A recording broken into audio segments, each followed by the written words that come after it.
लक्ष्मण जी ने क्रोध किया, ये धरा डगमगा गई।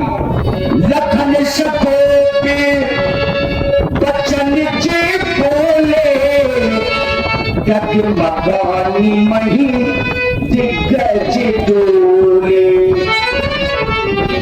राम जी ने देखा कि इतना क्रोध अंकित हो जाएगा।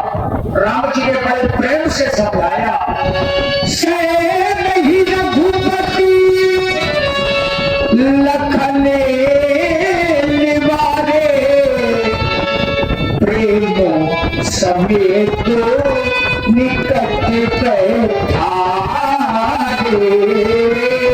शांत हो जाओ लक्ष्मण, शांत हो जाओ। ये सभी नेपाल जो प्रण की पूर्ति के लिए ही आए थे, परंतु आज इनकी वीरता और इनका साहस मन समाप्त जैसा ही रहा। कोई ऐसा वीर ही उपस्थित ना हो सका अब तक जो प्रण की पूर्ति कर देता। योगीराज सिरध्वजे आज अपने हृदय की वेदना शब्दों के माध्यम से कही कि वीर विहीन मही में जाने। मैंने तो अब ऐसा जान ही लिया, यह अवस्था वीरों से विहीन हुई।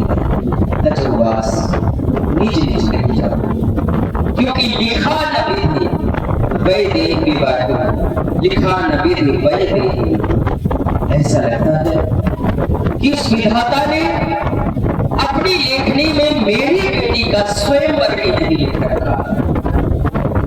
क्या यही है जीवन एक पिता का? हृदय हुआ अधीर, तभी तो आज एक पिता के नैनों से बहने लगे हैं। वेदना क्या होती है एक पिता के जीवन की, जब विधाता एक पिता को बेटी देता है और वो पिता इस जीवन में स्वप्न सजो लेता है कि वह दिन कब आएगा, वो क्षण कब आएगा जब मैं अपने हाथों से अपनी बेटी का कन्या दूंगा।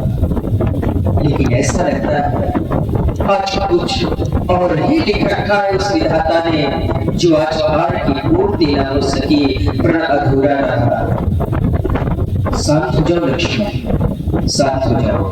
मैं जानता हूं कि तुम्हारे द्वारा कार्य की पूर्ति की जा सकती है, लेकिन जब तक श्री गुरुवर का आदेश हमें प्राप्त नहीं होगा, हम कुछ नहीं कर सकते। यही मर्यादा और यही नियम। शांत हो जाओ लक्ष्मण, शांत हो जाओ।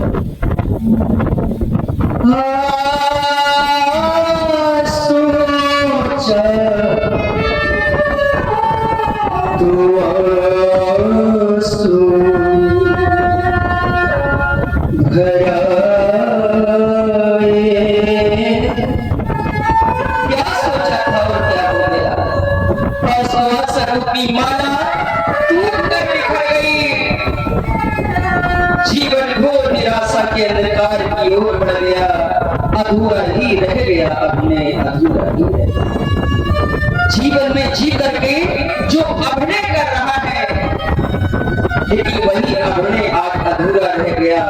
विधाता ने पिता बनाकर भेजा, लेकिन हर एक पिता ही अपनी बेटी का स्वयंवर को बना।